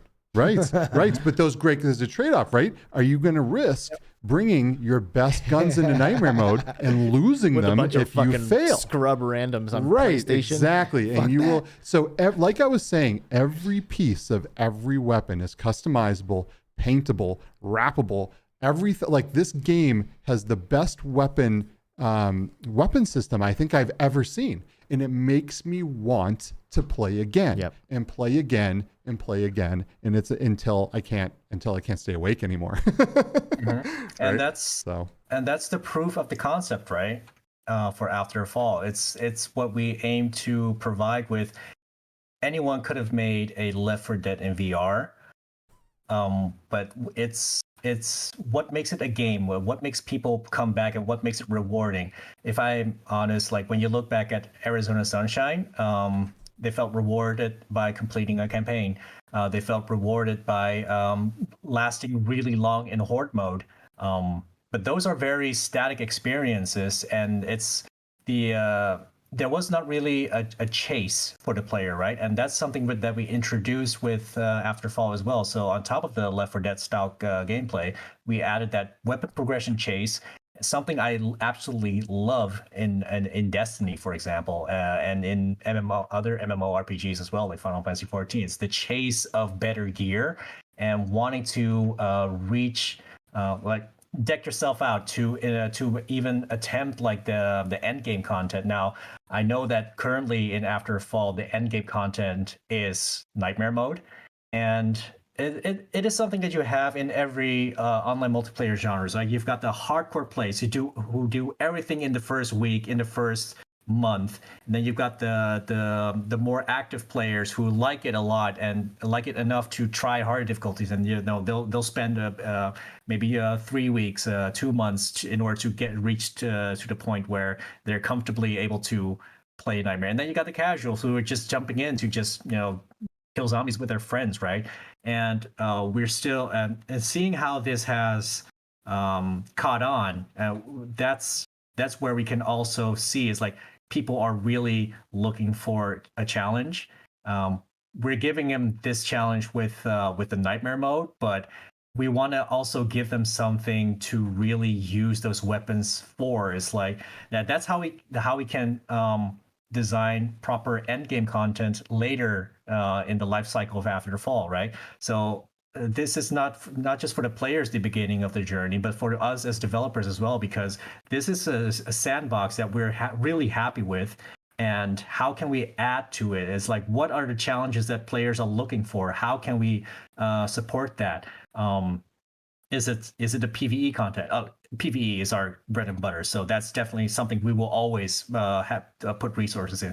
But let's look at the PvP, for example. It's like it's been received surprisingly well, and that opens up doors for like, if we put resources into PvP to make it a little bit, to tweak it around, make it more robust and make it more competitive, could it really go toe to toe with other VR competitive titles that already have somewhat of an esports presence, for example, right? We've gotten a lot of feedback from people who already are playing in that circuit. And it's me personally, like I enjoy watching people compete against each other.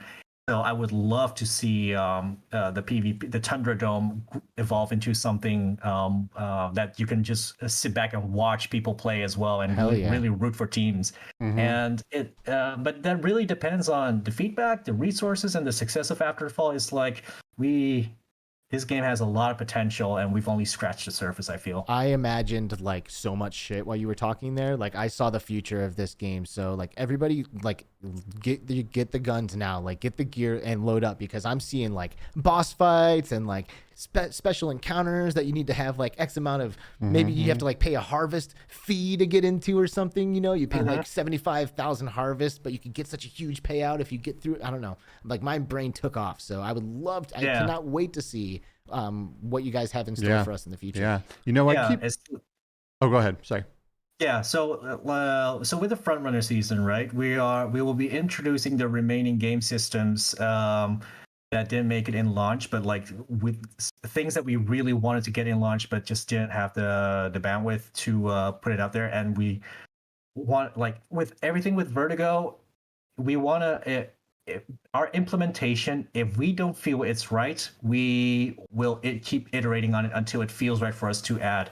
For example, like Melee, for example, it was in the original E3 demo. It was cut because it didn't mesh with the flow of combat from the moment-to-moment combat, and we have other ways to deal with close combat in the future, like the rocket launcher device. It's only the first one. We will be adding more devices that might help you deal with situations differently. Like we got ideas for like, you should add a flamethrower. Unfortunately, not feasible with the performance, but it's a really cool idea that maybe we can find a different way to implement that. Maybe add it into a level as a puzzle element. If you shoot a canister instead of like a barrel that explodes, you actually activate a hazard for Snowbreak that they can walk into or things like that. So different ways for crowd control. We have been thinking about that, and it's just really important for us to make sure that it fits in the gameplay flow, right? So a lot of the things that we will be adding will enhance the customizability of your character, of your playstyle rather. So that's something that we're really looking forward to exploring further. And with Afterfall as it is now, it is a really solid basis, I feel. And we will be supporting that with new Harvest maps, new PvP maps, and new maps for the new mode that will be revealing soon, confirming soon actually, because I see a lot of people speculating on what it might be. It's a Vertigo Games favorite.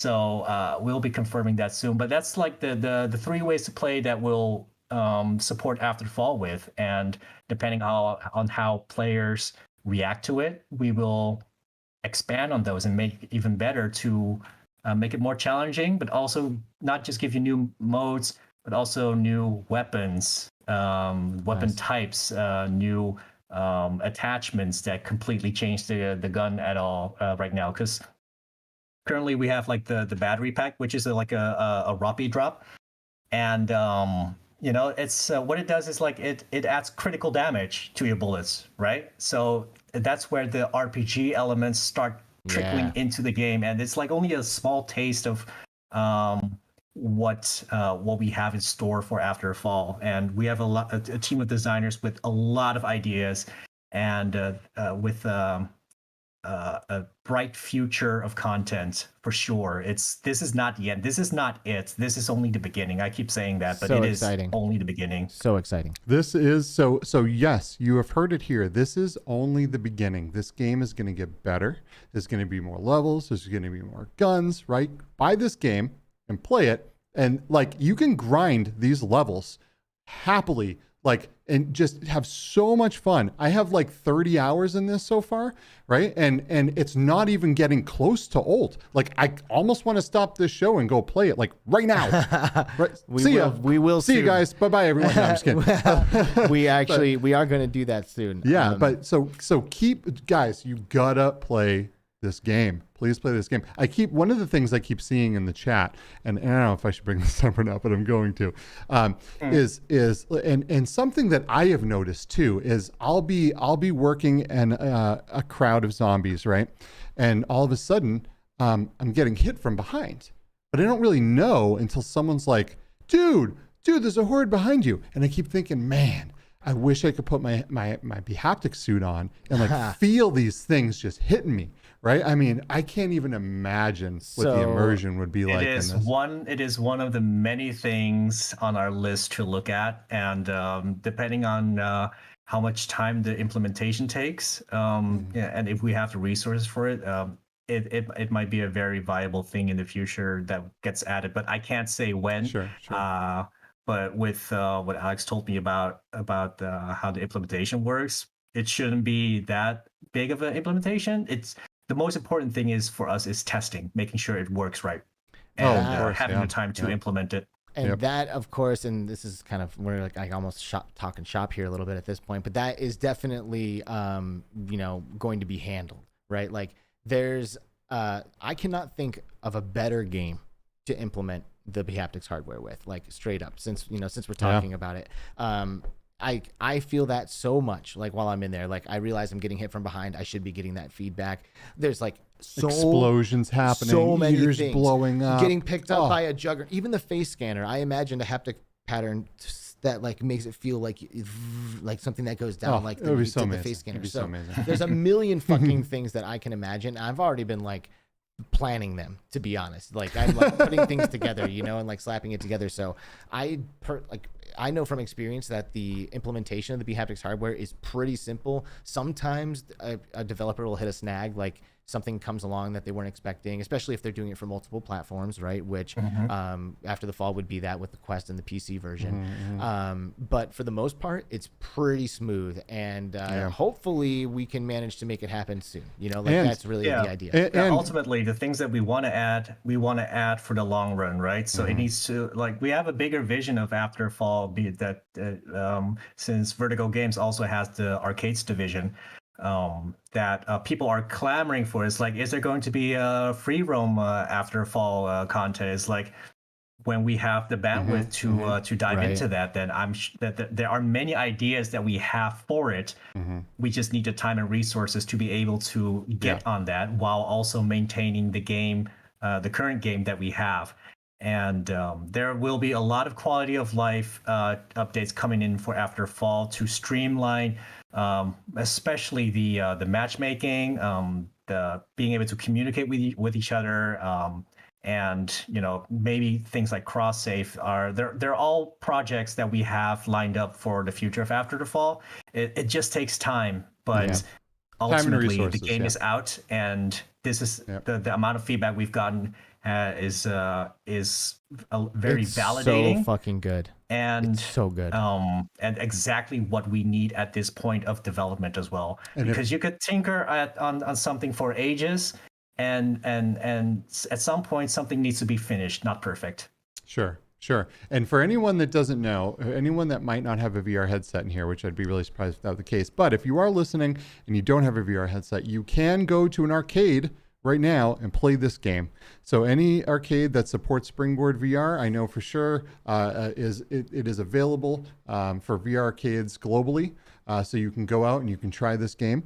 There may or may not be an arcade-specific version coming, like TamTu was saying. Who knows? It depends on resources and stuff, right? But as of right now, you can still go out and you can play the actual game at a VR arcade without having to buy a headset for it. But I promise you, once you play this, you will go right from that arcade and you will buy a VR headset because it is that good. Imagine instead of going out for Friday night drinks after work, taking your squad going into an arcade and going, instead of like, you could get wasted, of course, but we don't recommend it. But going in with your colleagues, jumping in, and it's like, let's jump into some multiple PvP lobbies, just the four of us against anyone who's online, and then just jump into the Thunderdome and have a good time. It's like that's what it's all about, right? Speaking just my language. Jumping in. Absolutely. You are speaking my fucking language. And that is not something you want to drink first, because you need those reflex times, right? If you're going to be playing someone like Alex, for example, and you have even, any intoxicated stuff in your head, you're going down, right? So stay sober, play lots of After the Fall. Yeah, and steady your aim, and you just gotta trust. You have to trust the bullets. Is like what I've learned. Like sometimes I'll use my crosshairs to line up these really long, far away shots, but for the most part, you just have to go with the force. It's like, I know this is gonna be a headshot. You just have to trust yourself, and go for it. The hitboxes around the heads are a bit more generous than most games, because after all, it's an arcade. It's more of an arcade game rather than a simulation. And that was by design. Well, hitting those headshots and hearing that pop is so satisfying in this game. I love it. This game is all about those headshots, man. So you can take down a lot of zombies with a little bit of ammunition if you're able to line out those headshots, and they feel so satisfying. This game is just satisfying all around. Just the way the sound. Let me say real quick, I know we're almost out of time here, but I gotta give props to the sound designer in this game.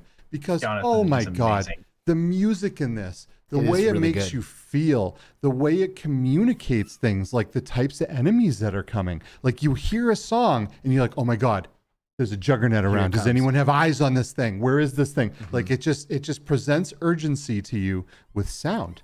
And he did an absolutely amazing job with every bit of sound design in this. I really got to give a shout out to the voice actors we got on board for this. They've been so good with the amount of lines that we needed.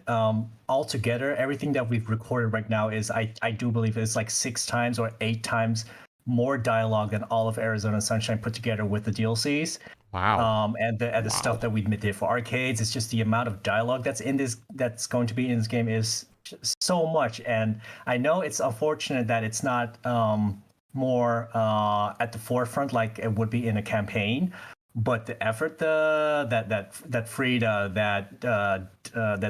DC Douglas put in, the Keandra and Trey and Yenny and George, and Joe and everyone, Lindsay, they all put in their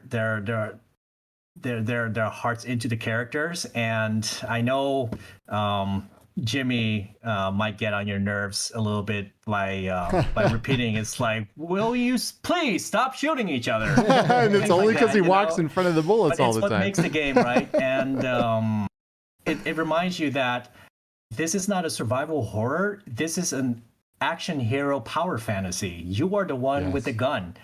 The Snowbreed should be afraid of you. So and power not the other way fantasy. around. Power fantasy is a great way to put it, because I'll tell you, when I'm running through these maps and there's hordes of zombies coming at me, and I'm dropping clips, pounding them in, and you get that rhythm down of reloading that gun, popping those headshots, you feel like such a badass. Especially in the middle of a really intense fight. Like you're popping heads and you're just like, oh. Yeah, you just keep get going. this flow, man. It's good. And it just feels so and good. I will say too, the voice acting. Yes, the voice acting is great. It's not cringe. Like this is what I like. That is like my whole like the Alex VR like tier of success in voice acting is, did I cringe? And if the answer is no, then that's some fucking great voice acting, because I cringe at shit so much. It's bad. Go ahead, TamTu. Then you definitely do not want to hear the original builds where we had text to speech to test out like when lines would get activated. And at some point the dev team got so tired of the text to speech voice. I ended up recording all the dialogue for the characters as well, so they had temporary files to work with, and also so that the devs had an idea of how long a line would take, and then they kept, okay, we need to rewrite that line and whatnot. Nice. So somewhere out there's a build where me and Denise are Michael, Jimmy, Jen, and Malia. That sounds amazing. And so were you saying that if you complete all levels on Nightmare Mode without getting frozen, you unlock the TamTu voice lines? Yes. Oh, yes. You might even unlock the video of the time where I accidentally streamed 20 minutes of Chinatown while we were working on a capture build. Oh shit. Whoops. I can share that right now, actually, because it's post-launch. During development, I accidentally streamed 20 minutes of the devs messing around on the kitchen table, throwing a grenade back and forth because we were trying to get a shot for a trailer. And instead of hitting start recording on OBS, I hit start streaming, and it was the Murphy's Law once again. It was the one computer that had streaming info set in OBS, because a few weeks prior to that, I had streamed Arizona Sunshine on Steam for I think it was for a content drop that we had with Arizona Quest. So the data was still stored on that, and I accidentally streamed for 20 minutes on Steam. So that luckily no one watches streams on Steam. Wow. I spent the next week scouring Reddit, all the social medias, to see if anyone had leaked anything, but it was being broadcast on Arizona Sunshine and page. Steam. You cannot go back and watch that shit. Like once you've streamed on Steam, that shit is gone like forever. Wow. Yeah. You're lucky, dude. So very lucky. I was really lucky, and I counted all my blessings. I was so afraid. I was like, I'm sure I'm going to get fired. I am going to get fired, and I will never find a job this cool ever again. It is my fault. I spoiled everything. All in all, we're glad you're still here. Good. We are glad that you are still here. By the way, I want to touch on one thing that Arcanian mentioned. He said no one mentioned the ridiculous reach the zombies have. I almost mentioned it when he talked about how melee got removed from the game, and I'm just going to touch on it now because I didn't earlier, and since you brought it up, I need to get this thought out. I actually love the reach that the zombies have, because in so many games where things are allowed to enter your fucking bubble, when they get right up in your face, like it becomes really disorienting, really jarring, a hell of a lot scarier, and way fucking harder to like pull up a gun barrel than like blast that thing. You know what I mean? The distance in After the Fall that they keep, yeah, they swing and it's like technically they didn't hit me, but they did the damage. That is, I think, to your point, when you sacrifice some immersion for gameplay, and I think that was a huge good decision. I really like the distance. I don't need these zombies getting right up in my fucking face. I don't. Like, I like that they stay a little bit further away and allows me to shoot them. Yeah, combat wise it also doesn't make sense, right? Because it's a whole horde. Right. Yeah. It's like, it doesn't matter if you're gonna wield a sword, they will keep coming at you anyway. Right? They outnumber you by a lot, and they are aggressive. They're not slow zombies. Like if they were all slow zombies, then yeah, sure, you can walk up to them and attack them preemptively. But these guys have a wolf pack mentality, and they will, as soon as one of them gets attacked, they will all go at you because they smell fresh juice in our body. Yeah, I think TamTu froze up a little bit there. Good, man. We got to end this thing. Oh, there he is. He's back. Oh, he's back. We lost you for a second. Yeah, just for a second there. All right, so yeah, like I said, it just doesn't make sense. And besides, you've got 3 other people with you to help you take down that horde, right? Yeah, I'm into it. So listen, I'd love to add melee weapons, but it just doesn't make sense in the context. I don't think you need to. I personally don't think it's necessary. I think the game works great how it currently is. But dude, we have to fucking stop. Like, I could seriously sit here and talk with you, TamTu, for like another 2 hours, but I am not going to ask that of you, and I'm not going to ask that of our amazing audience who has been here watching this and contributing in the chat and being fucking amazing. So we've already gone over our typical 90 minutes, so I think we should just throw the brakes on this because I don't know what else to do, you know? So I suppose. TamTu, why don't you just give us some closing thoughts before we get rid of you? I want to thank everyone who's gotten a chance to play After Fall so far, be it at the previews, the play test, the early access, up to today, when you're jumping in for the first time. The Discord is growing really hard, and all your feedback is, I see all the feedback. I don't always have time to respond to it, but thankfully the community is growing to a point where you're starting to be able to help each other out, and that as a community manager is just my goal, right? Is to develop a community, to nourish it, and make sure that people understand the game like we do, and help out each other. And like from my end, the devs have been raving and excited over all the content that's been pushed out. Seeing players play is the best reward a developer can get, and seeing them enjoy it despite the flaws. We know that there are flaws, and we know that we're working on them. That's something we hope you guys really understand, that this is our baby, and we want you to enjoy this product as well as we can make it.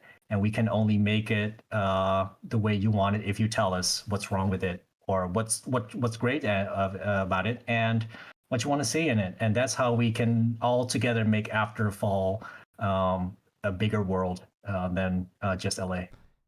Dude, TamTu, seriously, thank you so much for taking the time. And, you know, I know we spent a little bit of extra time. Like, that really means the world to us. It's late as fuck where you're at right now. And that's only almost 1 a.m. That's fine. Yeah, it's late, dude. And we are such fans of this show, or of this. Well, we are. But we're such fans of this game, and to have someone from the team who's so knowledgeable, who came on to just like so enthusiastically share everything, it really does mean the world to us, man. So it really does. Thank you so much. You know, everyone, please follow TamTu. I guess is Twitter the best place to stay in touch? Twitter definitely for updates on the game. Is like, as soon as I know what's going on, if there's any issues, we'll post about it there. Of course, we'll have the usual marketing stuff, but if you can look beyond that, you'll see that we're also very active in responding. And of course, we invite you to come into the Discord channel as well, because that's where the community is at right now. How do we get access to the Discord? By simply going to the link that we'll definitely put in the description. Yeah, there's a link in the description, right? So there's a link to just about everything except for the Discord, but I will get a link to the Discord in there. Yes. So check back here. There is every way you can follow TamTu, Vertigo Games, and After the Fall on the monitor below me and also in the description below this video. And I encourage you to follow this game because, like I said, this game right now is amazing. And I can't even believe it's going to get better than this. Better. Yeah, I guess it's going to get better. That is unreal to me. Like, I'm going to be in this game for... how am I going to play other games? You guys are going to have to listen to me talk about After the Fall now every episode until... It's going to be bad. Yeah. At least we have another one to mix it up from the constant No Man's Sky and Neos. Yeah, this is true. Again, we respect your playtime. If you're done grinding, then, take a break and play something else. The game will be here. All right, everybody. TamTu, thank you so much. Everybody say goodbye to TamTu, and we are going to eject him from the Between Reality show. Bye, TamTu. An absolute pleasure to have you here. Oh, wow. The full circle. And damn, that was fucking good. And he's gone, all right? And that's it. Never to be seen again. Goodbye, TamTu. God damn, that was great. That was amazing. That was fantastic. We literally had to fucking slam our feet on the brakes. Like, there's nothing else to do. Like, I could continue to talk about this for a long time. We are obviously we love the game, and you will definitely catch us in there this week and next week and probably the week after if you want to play with us sometime. Hit me up on Twitter, Discord, wherever. I will give you my friend code, and we will go in there and we will blast some hordes together. Yes, like this video, subscribe to this channel right now. That wasn't a request. Do it. What are we going to do next? Oh wait, no. What's our next? Friday. Friday. I know. Doesn't it feel like Friday? It does. Yeah. It's only Tuesday. I know. That's crazy. So what's next? What's next? So Friday we have an amazing content creator named Biohazard. I think Biohazard. We're gonna figure out how you pronounce this. He has some of the cool and most different content that you'll probably see, where he actually uses a lot of times his own hands in the game, and he figures like he is just so talented. He's super talented. He's created amazing things in Neos. He's insane. He's so cool. The dude is absolutely fucking next level on his content creation. The mixed reality stuff he pulls off is nuts. He has like tons unlike of pedals. Anything else you've ever seen. He's really, really amazing, and we're stoked to have him on the show this week to pick his brain, learn how he does some of the stuff that he does, or what he's willing to share with us anyway, and learn about his journey as well. So it's gonna be great. Everyone, thank you so much for being here. Like, it means the world to us. I know this ran late and we've mentioned it 5 billion times, and I'll stop mentioning it now because we're about to end it. But seriously, thank you so much for being here.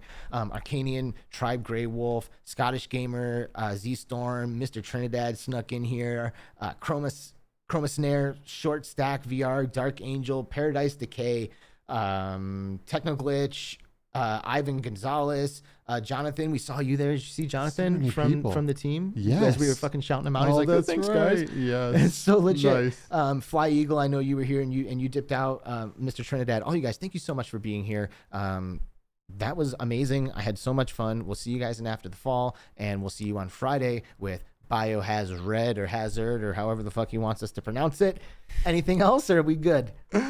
I don't know, dude. I'm going to get After the Fall like right now. That sounds like a good plan. We'll see you guys on Friday. See ya.